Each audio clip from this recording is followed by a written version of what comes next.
રત્નકલાકાર અધિકાર યાત્રાની આમ આદમી પાર્ટીની સક્રિયતાના કારણે સફાળે જાગેલા તંત્રને રત્નકલાકારોના બાળકોની ફી સહાય તાત્કાલિક ચૂકવવાનો નિર્ણય લેતા આપ કાર્યકરો દ્વારા ફટાકડા ફોડી અને મીઠાઈ ખવડાવી જશ્ન મનાવ્યો હતો।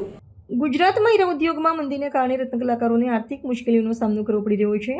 સરકારે મે મહિનામાં રાહત પેકેજ જાહેર કર્યું હતું, જેમાં રત્ન કલાકારોના બાળકોની શિક્ષણ ફીની સહાયનો સમાવેશ થતો હતો। જોકે આ સહાય બાળકોને મળી ન હોવાના કારણે તેઓ મુશ્કેલીમાં હતા।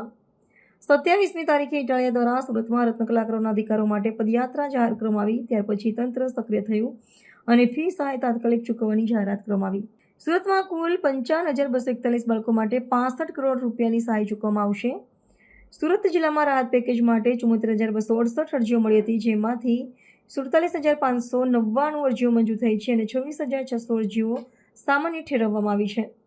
આમ આદમી પાર્ટીની રત્ન કલાકારો માટે પદયાત્રા નીકળે તે પહેલા જ સરકાર હરકતમાં આવી, જેને પગલે આમ આદમી પાર્ટી દ્વારા ફટાકડા ફોડી અને મીઠાઈ ખવડાવી જશ્ન મનાવ્યો હતો। હું ધર્મેશ ભંડેરી, પ્રમુખ સુરત શહેર આમ આદમી પાર્ટી। રત્ન કલાકાર જાગો અધિકાર માંગોની આ લડાઈ છેલ્લા 8-10 દિવસથી ચાલતી હતી। ભાજપ સરકાર રત્ન કલાકારોને માત્ર લોલીપોપ આપી અને ત્યાંથી અટકી ગઈ હતી। આમ આદમી પાર્ટીએ એવું વિચાર્યું કે આ લડાઈ લડવી પડશે, નહીં તો રત્ન કલાકારોને લોલીપોપ સિવાય કાંઈ નહીં મળે। એટલે આમ આદમી પાર્ટી સુરત શહેરની સમગ્ર ટીમ એક કારખાના, એક હીરાની એક ઘંટી સુધી પહોંચી લોકોને જાગૃત કર્યા।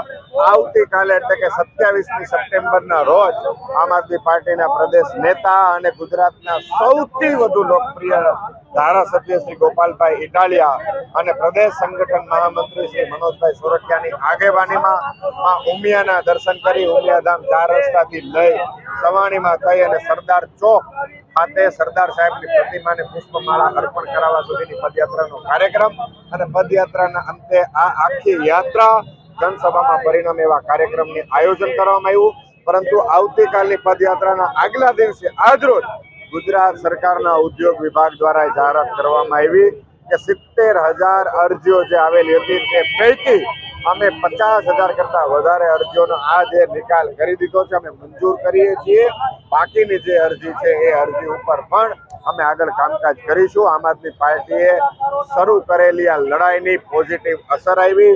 હીરા ઉદ્યોગ સાથે સંકળાયેલા રત્ન કલાકારોને એમના અધિકારો મળે એની લડાઈમાં અમારી મહદઅંશે જીત થઈ છે અને જીતની ખુશહાલીમાં આજે હીરા ઉદ્યોગના મુખ્ય વિસ્તાર મિની બજાર ખાતે આમ આદમી પાર્ટી સુરત શહેરની સમગ્ર ટીમ હર્ષોલ્લાસ સાથે આનંદ સાથે ઉજવણી કરવા માટે આવી છે।